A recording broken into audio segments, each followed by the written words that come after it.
예쁜 아줌마가 운전하는 차와 그리고 아주 멋지게 생긴 아저씨가 운전하는 차가 그만 정면 충돌을 했습니다. 정면 충돌을 했습니다. 사람들이 깜짝 놀랐는데 차가 완전히 많이 망가졌습니다. 근데 놀랍게도 그 두 차를 탔던 이 멋진 아저씨, 예쁜 아줌마는 거의 다치지 않고 차에서 내렸습니다.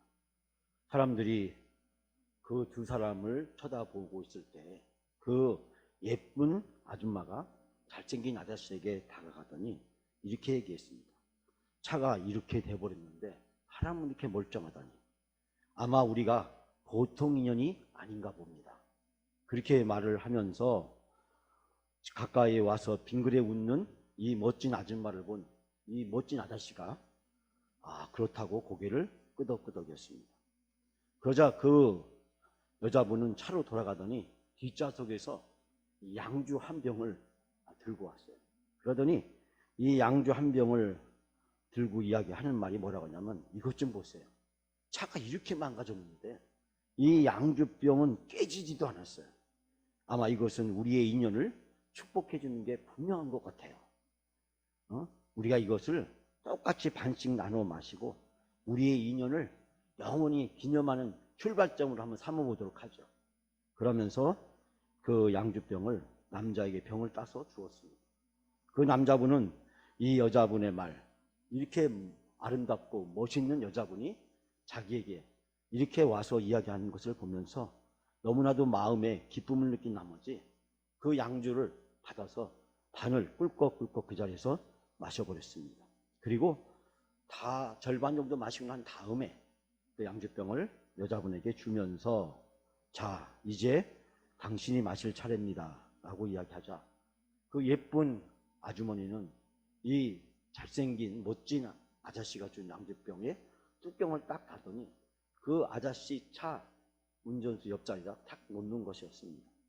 그러자 그 멋진 아저씨가 물었습니다. 당신은 안 마십니까? 라고 웃으면서 묻자 그 아름다운 여자분이 하는 말이 이제 경찰이 오길 기다려야죠. 그렇게 이야기했답니다.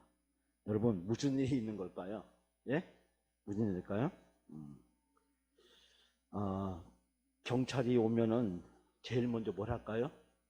음주 테스트를 하게 될 것이고 지금까지 이 두 사람과 있었던 대화는 아무런 증거도 되지 못하고 음주 테스트의 결과로 남자는 음주운전을 했고 여자는 음주운전을 하지 않았다라고 하는 판정이 내려질 것이기 때문에 여러분 이 이야기를 어떻게 들으세요? 우리 그런 말 있죠. 음식은 먹어봐야 알고 여행은 가봐야 알고 남녀는 뭘 해봐야 된다고요? 결혼을 해봐야 한다 라는 말이 있습니다. 사람은 때로는 자기가 가지고 있는 어떤 일부의 부족한 정보를 가지고 잘못된 판단을 하는 경우가 너무나도 많이 있다는 것입니다.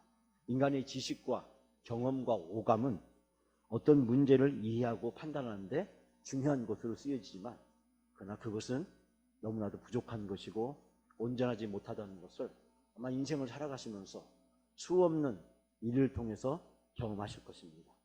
아마 가정에서나 사회에서나 교회에서나 어디에서나 이런 일들을 많이 경험하게 될 것입니다. 오늘 본문에도 바로 그와 같은 문제에 대한 인간의 판단과 인간의 생각이 어떤 결과를 가져올 수 있는지 우리에게 잘 가르쳐주고 있습니다. 여러분 이 출로동행 봄길에 떠난 어느 두 부부의 한 부부의 슬픈 여행을 통해서 우리가 느끼고 있는 것은 무엇일까요? 예수님은 죽으셨습니다. 그리고 예수님은 무덤 속에 장사 지낸 바 되었습니다. 성경은 아리마대 출신의 공회의원이었던 요셉이 총독 빌라도에게 예수의 시체를 요구하고 그리고 그 시체를 유대의 풍습에 따라서 세마포로 감싼 다음에 한 번도 사용되지 않는 돌 무덤에 돌에 파서 만든 그 굴에다가 예수님을 장사 지낸 바 되었다라는 사실을 이야기하고 있습니다. 예수님은 죽으셨습니다. 예수님은 장사 지낸 바 되었습니다. 이것은 부인할 수 없는 확실한 사실입니다. 그런데 그 무덤이 비었습니다. 그 무덤에 있어야 될 예수님의 시체가 사라졌습니다.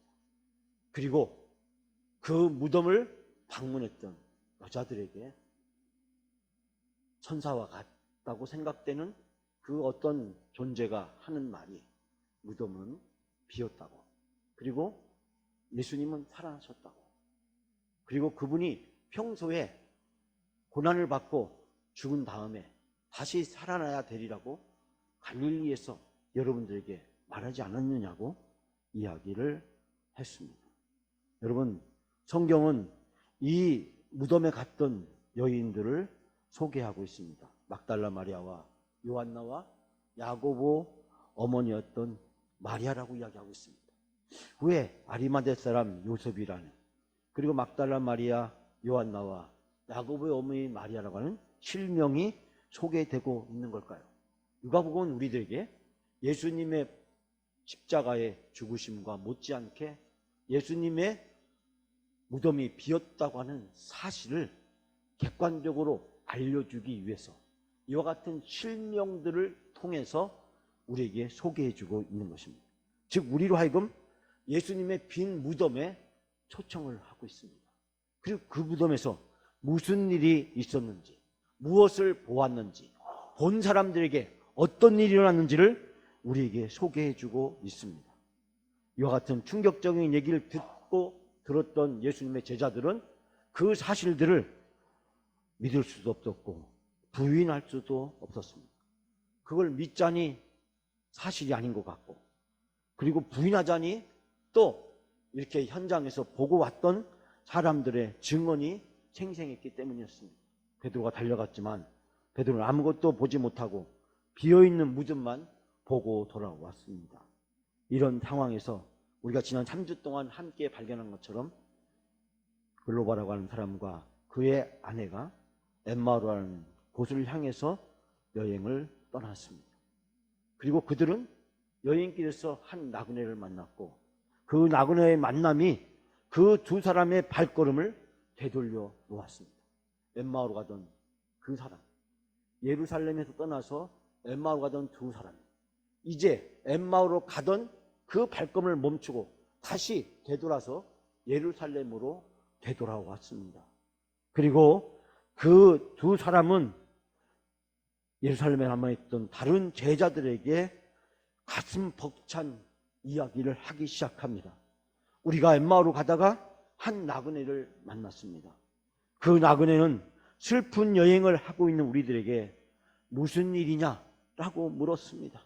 도대체 무슨 일이 있기에 당신들은 이렇게 슬픈 표정을 하고 이 여행을 떠나고 있는 것입니까? 그러면서 그 사람은 우리들에게 말씀을 풀어주었습니다. 그 사람이 말씀을 풀어줄 때 우리의 가슴이 뜨거웠습니다. 저녁이 되어서 우리는 그 사람을 그냥 보낼 수가 없었습니다. 그 사람을 강권하여 저녁 식사에 초대를 하였습니다. 근데 그 사람이 우리에게 떡을 떼어서 떡을 가지고 기도한 후에 그 떡을 떼어서 우리에게 주었을 때 우리는 바로 그 나그네가 예수님이라는 사실을 알게 되었습니다. 여러분, 예수님은 부활하셨습니다. 예수님은 다시 살아나셨습니다. 우리가 그분을 만났습니다. 우리가 그분에게 말씀을 들었습니다. 그분에게 떡을 떼어줄 때 우리의 눈이 열려서 우리는 그분이 누구인지를 알게 되었습니다. 그분이 길가에서 말씀을 풀어주실 때 오경과 예언자들과 그리고 성경에 나와 있는 말씀들을 풀어줄 때 우리 가슴이 너무나 뜨거웠는데 그분이 빵을 들어서 기도하신 후에 우리에게 떼어줬을 때 우리는 그분이 누구인지를 알게 되었습니다. 우리가 그분을, 그 예수님을 만났습니다. 그리고 지금 이렇게 여러분 앞에 돌아왔습니다. 여러분, 이것이 오늘 35절까지의 말씀의 내용입니다. 자, 그러면 이 이야기를 들었던 그 예루살렘의 제자들은 어떻게 했을까요? 35절 말씀에 우리가 아까 함께 봉독했지만 한 번 더 봉독합니다. 35절 말씀 다 같이 봉독합니다. 두 사람도 길에서 된 일과 예수께서 떡을 떼심으로 자기들에게 알려진 것을 말하더라. 아멘. 이 두 사람의 이야기, 그 이야기는 바로 부활하신 예수님, 다시 살아나신 예수님, 그 예수님을 만났던 생생한 경험을 지금 소개하고 있습니다. 무덤에 찾아갔을 때 무덤은 비어 있었고, 그리고 베드로가 다시 무덤이 비어 있다는 사실을 확인했지만, 제3자에게 들었던 예수님이 다시 살아났다는 소식을 이제 눈으로 직접 보고 귀로 직접 듣고 그분이 떼어준 빵을 나누어 먹었던 이 두 제자의 생생한 이야기를 듣게 된 것입니다. 여러분, 그 이야기를 하고 있을 때 무슨 일이 있었습니까? 아마 그 자리에 모여있던 사람들은 도대체 이 사실을 어떻게 받아들일지 혼란스러웠을 것입니다. 무덤은 비었고 베드로가 가서 확인했고, 그리고 이제 엠마오로 여행을 떠났던 두 제자가 돌아와서 하는 말이, 그분을 만났고 그분의 말씀을 들었고 그분이 심지어 우리에게 빵을 떼어서 주실 때 우리가 그분이 누구라는 것을 알게 되었다가는 이 두 제자의 증언을 들었을 때 그곳에 있었던 나머지 제자들은 상당히 혼란스러웠을 것입니다. 바로 그때 놀라운 일이 생겼습니다. 여러분, 36절 말씀 다 같이 함께 봉독해 볼까요? 36절입니다. 시작. 이 말을 할 때에 예수께서 친히 그들 가운데 서서 이르시되 너희에게 평강이 있을지어다 하시니. 아멘. 그때 예수님이 몸소 그들 가운데 들어오셔서 말씀하셨습니다. 그들이 이런 이야기를 나누고 있었을 때 믿거나 말거나, 믿어야 될지 말아야 될지, 인정해야 될지 부인해야 될지, 그 선택의 기로에 서 있는 그 중요한 순간에 예수님이 살아났다는 사실을 우리가 받아들여야 될지 말아야 될지, 그것을 결정해야 되는 그 중요한 사실에 그 가운데 한 사람이 들어왔습니다. 그 다음 바로 예수님이셨습니다. 그리고 그 예수님은 말씀하셨습니다. 너희에게 평강이 있을지어다. 너희에게 평화가 있어라. 주님께서 나타나셔서 그리고 그들 가운데 오셔서 친히 그들에게 말씀하셨습니다. 여러분에게 평화가 있으리라고 그렇게 말씀하고 있습니다. 사랑하는 여러분, 이 예수님 하셨던 말씀, 너희에게 평강이 있을지어다, 요한복음 20장 19절 20절 말씀에 보면 두 번이나 거듭해서 부활하신 예수님은 제자들에게 나타나셔서 말씀하십니다. 너희에게 평강이 있을지어다. 유대인들이 모인 곳에 사람들이 모였을 때 그곳에 이르러서 너희에게 평강이 있을지어다. 그리고 손과 옆구리를 보이시면서 제자들이 주를 보고 기뻐할 때 다시 한번 주님께서는 너희에게 평강이 있을지어다 그렇게 말씀하고 계십니다.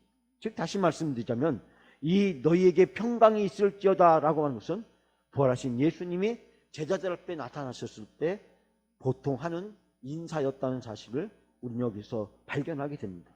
그런데 이 인사는 단순한 인사말이라기보다는 부활하신 예수님을 통해서 앞으로 어떠한 일이 생길 것인지를 이야기해 주고 있습니다. 즉 부활하신 예수님을 만나기 전에 제자들의 심정은 어떠한 상황이었습니까? 그들은 낙담에 빠져 있습니다. 절망에 빠져 있었습니다. 그들은 우울하고 슬픈 표정을 띠고 있었습니다. 예수님을 통해서 이루어지기를 원했던 기대가 무너졌기 때문입니다. 희망이 사라졌기 때문입니다. 절망이 온통 그들을 사로잡았습니다. 예수님이 오시면 그분과 함께 예루살렘에 가시면 메시아이신 그분을 통해서 새로운 세상이 시작될 것이라고 구약에서 모세 오경과 예언자를 통해서 우리에게 일러주신 그 말씀이 성취되는 것을 우리가 눈으로 보게 될 것이고 그 현장에 참여하게 될 것이고 그 메시아이신 예수 그리스도를 통해서 우리에게 놀라운 일이 앞으로 생기게 될 것이라는 사실을 기대하고 있었고 희망을 품고 있었는데 그 예수님이 십자가에 죽으셨습니다. 그리고 무덤 속에 장사 지낸 바 되었습니다. 자기들 눈은 똑똑히 예수님이 어떻게 체포되었는지, 어떻게 굴욕을 당하셨는지, 어떻게 골고다 언덕으로 끌려가셨는지, 그것에서 어떻게 십자가에 못 박히셔서 죽임을 당했는지, 그리고 죽임을 당한 그 순간이 그들이 얼마나 고통스럽고 치욕적이고 영원히 잊을 수 없고 씻을 수 없는 아픔을 가져다 준 그 사건을 너무나도 생생하게 목격하고 있는데, 골고다 언덕에 서 있던 그 십자가, 그 저주와 비극과 그리고 돌이킬 수 없는 그 아픔을 뼈저리게 느끼고 있는데, 그래서 잠을 제대로 잘 수 없고 그 순간을 머릿속에 한순간도 지워버릴 수 없어서 그 고통이 너무나도 아프게 느껴지고만 있는데, 그 십자가, 그 금요일 저녁, 그 예수님의 그 부르짖음, 라마라마의 사박다니, 하나님, 하나님, 나의 하나님, 어찌하여 나를 버리시나이까? 그 처절한 부르짖음과 그리고 하늘이 변하고 그리고 모든 사람들이 보는 가운데 죽어갔던 그 예수님, 그 예수님의 십자가를 너무나도 생생하게 기억하고 있는 것. 근데 바로 그 예수님이 살아나셨다는 것, 그리고 그 예수님이 지금 자기들 앞에 오신 겁니다. 그리고 그 예수님이 말씀하고 계십니다. 너희에게 평강이 있을지어다. 사랑하는 여러분, 예수님은 우리를 찾아오십니다. 그리고 우리에게 말씀하십니다. 우리에게 묻습니다. 무슨 일이냐고. 그리고 염려와 근심과 걱정으로 가득 차 있는 우리들에게 예수님은 말씀하십니다. 너희에게 평강이 있을지어다. 너희에게 평강이 있을지어다. 우리가 어떤 상황이 있다고 할지라도, 어떤 문제에 있다고 할지라도, 아무리 힘들고 어려운 일이 우리 앞에 놓여 있다고 할지라도 주님은 우리에게 말씀하십니다. 너희에게 평강이 있을지어다. 죽음의 현장에 예수님은 찾아오십니다. 사망의 음침한 골짜기에도 찾아오십니다. 그 어떠한 상황 속에 처해 있는 사람에게도 찾아오십니다. 바울이 부르짖었던 것처럼 오라 나는 곤고한 사람이로다. 이제 죽을 지경이 다 된 그 바울의 심정에 주님이 찾아오십니다. 그리고 주님은 똑같이 말씀하십니다. 너희에게 평강이 있을지어다. 오늘 그 주님이 우리를 찾아오셨습니다. 그리고 그 주님이 우리에게 말씀하십니다. 너희에게 평강이 있을지어다. 내가 이렇게 살아난 것을 너희가 지금 눈으로 보지 않느냐? 내가 죽음을 이기고 생명으로 나온 것을 너희가 보지 않느냐? 너희들은 이제 그 절망과 좌절의 모든 것을 다 떨쳐버리고 너희에게 평강이 있을지어다. 주님께서 선포하고 계신 것입니다. 오늘 본문에서 주님은 평강을 선포하지만 제자들은 그 순간의 반응은 무엇이었습니까? 37절 말씀 다 같이 함께 봉독할까요? 37절 저희가 봉독합니다. 그들이 놀라고 무서워하여 그 보는 것을 영으로 생각하는지라. 37절 봉독합니다. 저희가 놀라고 무서워서 그 보는 것을 영으로 생각하는지. 여러분 30절에 저희가 놀라고 무서워했다. 그리고 그 보는 것을 영으로 생각했다. 이 말뜻은 무엇입니까? 그들이 두려움에 사로잡힌 나머지 지금 눈앞에 있는 예수님을 영으로 유령과 같이 생각했다. 실존하는 존재가 아니라 영으로만, 즉 눈으로만 보이지만 실제하지 않는 것으로 생각했다는 거죠. 즉 다시 말하자면 제자들이 놀라고 무서워했다라고 하는 것은 제자들이 가지고 있는 마음의 상태를 우리에게 가르쳐주고 있습니다. 그들은 너무나도 놀라고 공포에 쌓여서 무서워했습니다.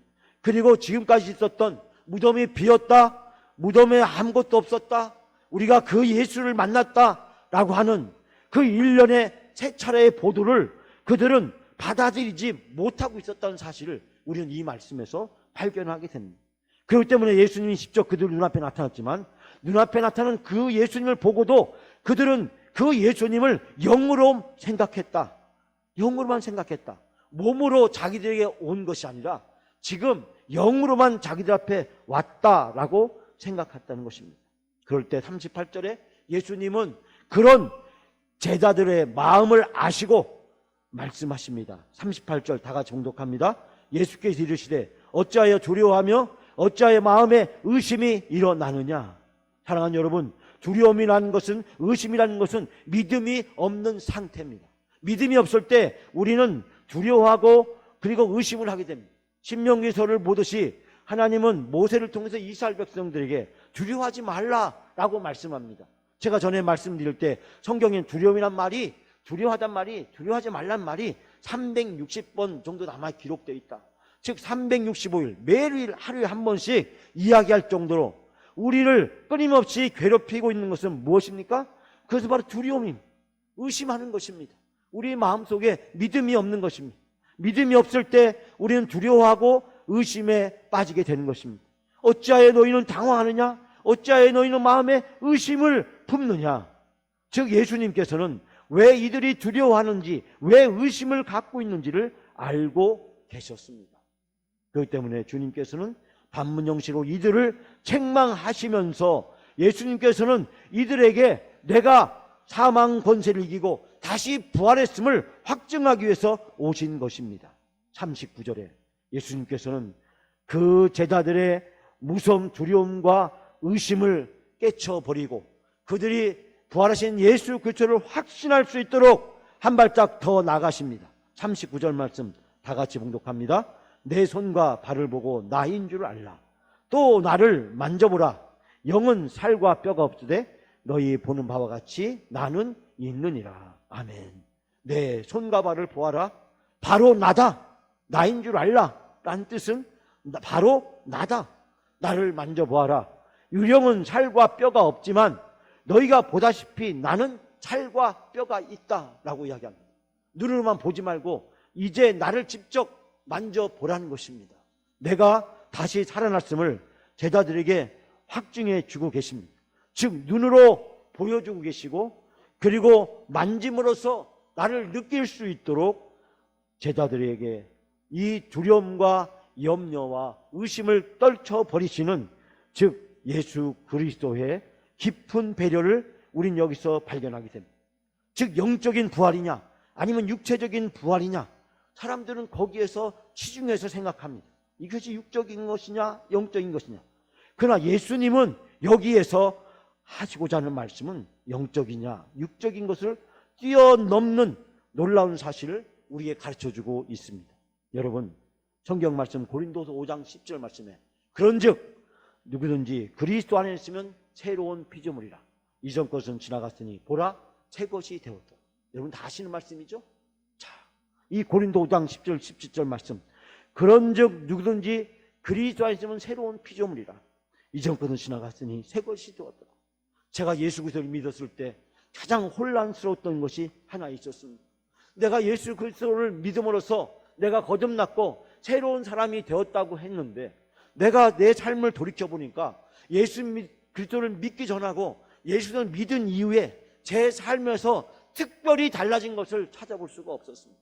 나는 거룩한 존재로 이제는 거듭나야 되는데, 예수님과 니고데모의 대화를 통해서 거듭나야 되는데 내가 거듭났다가는 확신을 발견할 수가 없었습니다.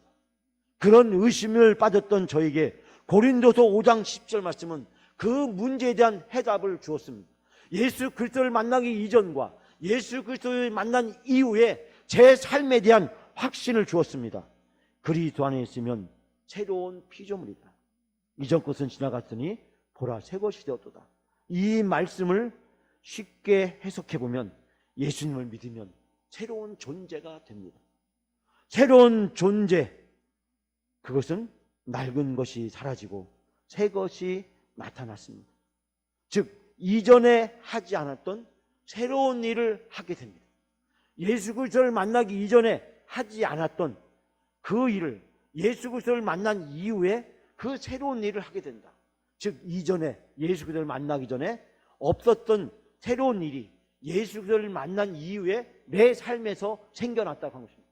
그것이 무엇인가 살펴보니까 하나님 앞에 나와서 예배하게 되고 하나님께 기도하고 하나님께 찬양하고 하나님의 말씀을 읽고 그 말씀을 묵상하고 그 말씀을 내 삶에서 실천하기 위해서 애쓰는 내 자신의 새로운 모습을 저는 발견했습니다. 예수를 만나기 이전에 저는 그것이 없어요. 예배 드리는 것이 없었고 기도하는 것이 없었고 찬송하는 것이 없었고 말씀을 읽고 묵상하는 것이 없었어요. 어떻게 하면 내가 하나님 말씀대로 살 수 있을까 고민하고 염려하고 노력하는 것이 없었는데, 예수를 만난 이후에 제 삶을 돌이켜보니까 예배를 드리는 제 자신의 모습, 기도하고 찬양하고 말씀 읽고 전도하는 제 자신의 새로운 모습을 발견하게 됐습니다. 아, 이것이 바로 그리스도를 믿으면 새 사람이 됩니다. 낡은 것이 사라지고 새 것이 나타났습니다.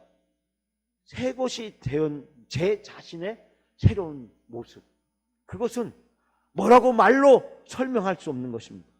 여러분, 예수 그리스도의 부활은 완전히 부활 이전과 새로운 모습이라는 것을 우리에게 가르쳐 주고 있습니다.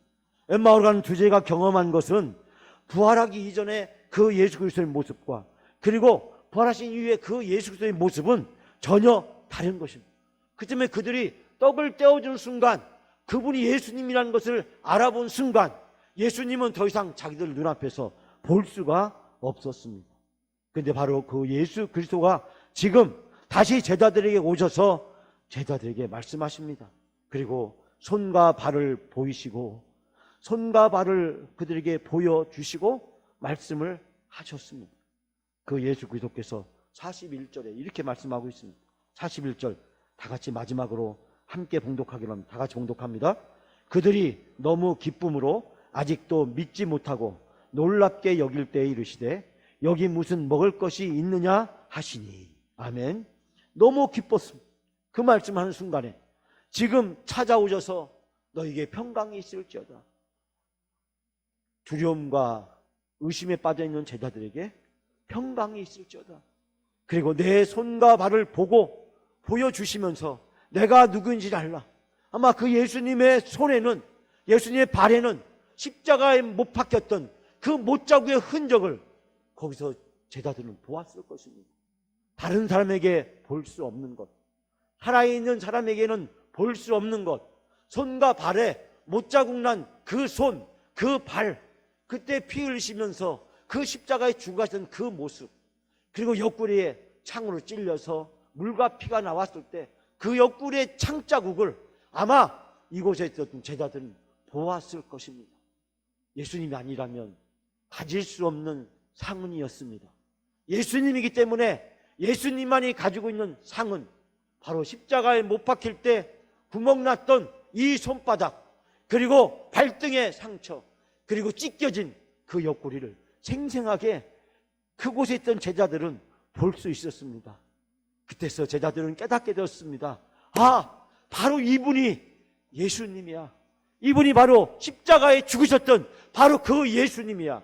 이런 사람은 다시 예수님 위에 다른 사람에게서는 찾을 수가 없는데, 우리가 그렇게 보았던 그 금요일날 십자가, 그 저주의 십자가, 그 고통스러웠던 십자가, 비참했던 십자가, 처절했던 십자가, 우리의 가슴 속에 영원히 지울 수 없었던 바로 그 십자가, 그 십자가, 그 생생한 상흔을 지금 우리의 눈으로 생생하게 볼 수 있도록 해주시는 예수님, 한 발 더 나가서 그 예수님이 만져보라고, 너희 눈으로 만져보라고 말씀하십니다. 제자들은 그 예수님, 자기 진 앞에 있는 그 예수님, 꿈인지 생신지 알 수 없는 그 생생한 모습의 그 예수님을 보고 41절에 너무 기뻐서 아직도 믿지 못하고 놀라고 있는데, 그때 예수님께서 제자들에게 다시 말씀하셨습니다. 여기 무슨 먹을 것이 있느냐? 여기 무슨 먹을 것이 있느냐? 라고 묻습니다. 여기 먹을 것이 좀 있느냐? 라고 말씀하고 있습니다.